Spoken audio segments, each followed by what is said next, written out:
Hi everyone, and welcome. We're starting a new journey today to learn and grow.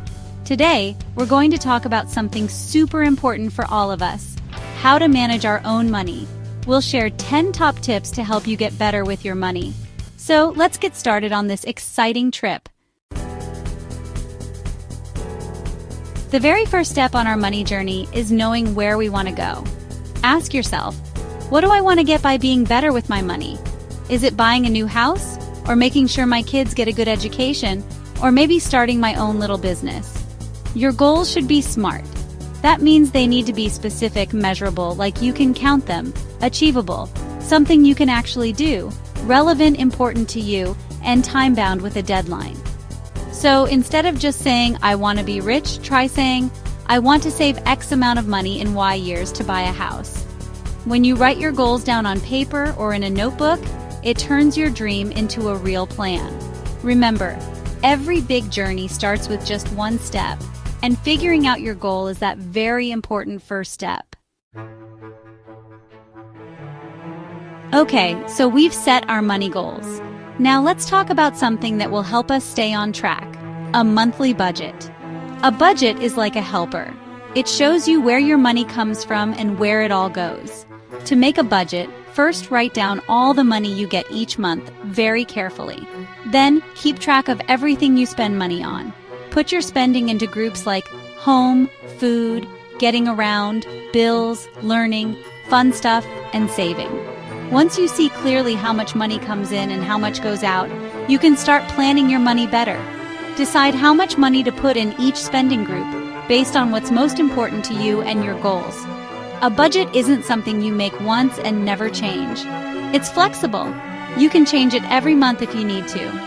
Budgeting is like an art. It's about using the money you have in the best way to get the most out of it. Now let's talk about something that can be like a monster, eating up our dreams if we're not careful. It's called debt. Owing money for things we don't really need is like being tied up with chains. It takes away our freedom and makes us worry. Getting into debt for everyday things often starts with small choices we don't think much about.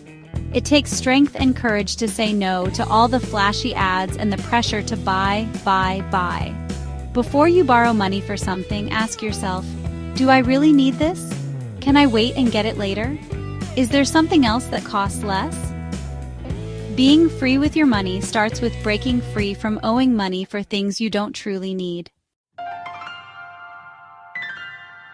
Learning about money is like turning on a light. It helps you see clearly and not be in the dark about your finances. Don't say, I don't get money stuff. Instead, say, I'm going to learn how to get it. There are more ways to learn about money today than ever before. Start by reading about simple things like saving, investing, making a budget, what assets are, things that make you money, and how something called compound interest works. That's when your money makes more money. When you're learning about money, it's important to find good, trustworthy places to learn from, and to think carefully about what you read and hear. The more you know, the better you can protect your money from problems and help it grow in a smart way. Knowing about money gives you power. It helps you be in charge of your own money future. Try to make learning about money a habit, something you do all the time. Having an emergency fund is like having an umbrella for when money storms hit.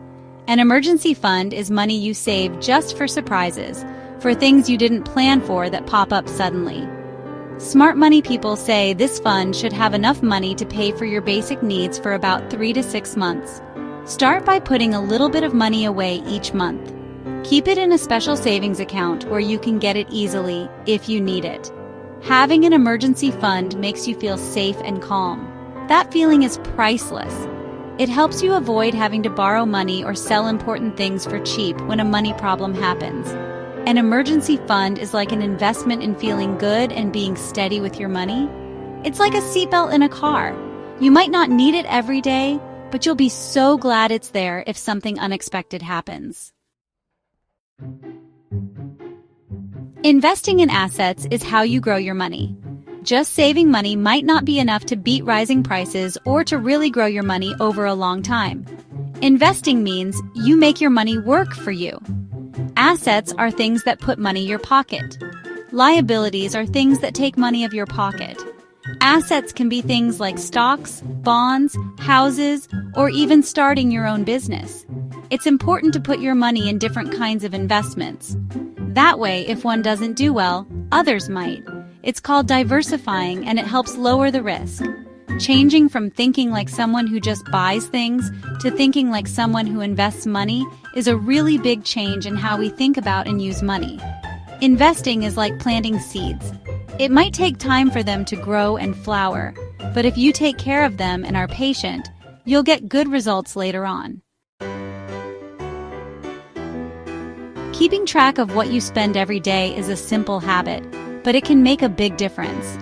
Those little things you buy that don't seem like much can add up and become like big leaks that drain your money away. You can use a little notebook or apps on your phone to write down everything you spend money on.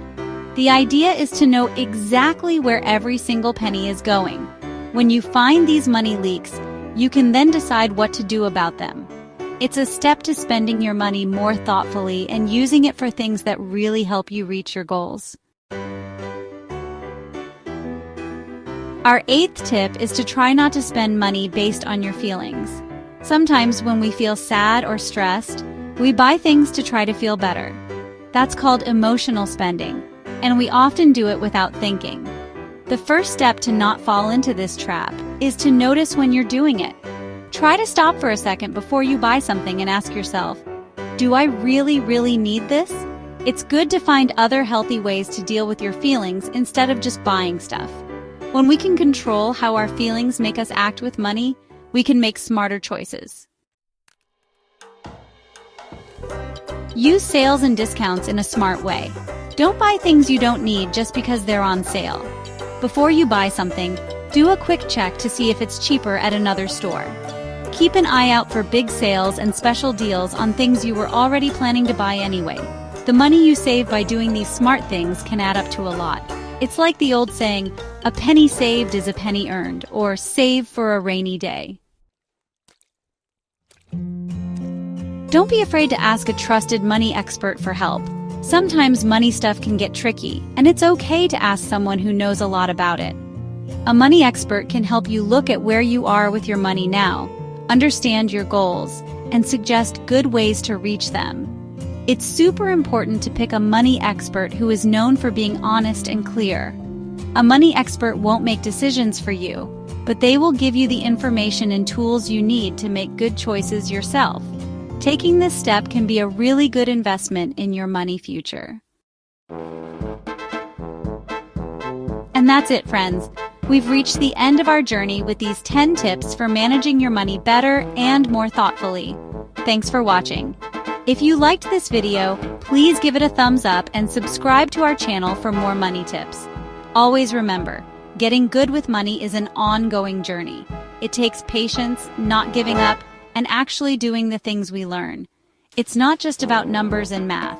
It's about changing how you think and what you do every day. Please share this video with your friends and family so everyone can learn too. See you next time for another trip of learning and growing.